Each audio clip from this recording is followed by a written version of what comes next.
nga si John ang ginpili ni Lord nga i-entrust ang iya mother. No, because John is one of his disciple who is being entrusted.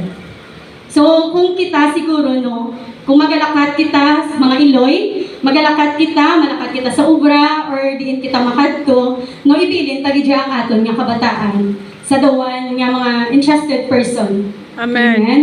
No, so he is showing love, responsibility, and compassion. So when you entrust your child to the most entrusted person, you show the love, responsibility. Kay syempre kung ibilin ta sa mga tao nga hindi bala sila nga masaligan. So ano karon ang matabo sa aton nga mga kabataan? Amen. No? He is teaching us that family is not by blood, but also by love and commitment.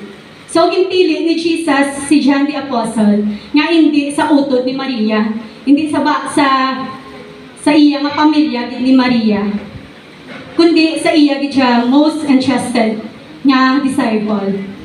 Amen? No? So even in suffering, we should care for others.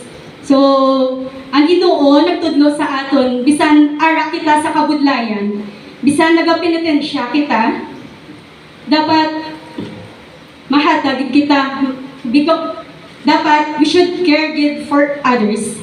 Kay gintudlo gani sang Ginoo, makita ini sa Ephesians 4:31. Get rid of all bitterness. Be kind and compassionate to one another, forgiving each other, just in Christ God forgave you. Humbly, Lord, get rid of all bitterness. Let go of anger, resentment, and grudges.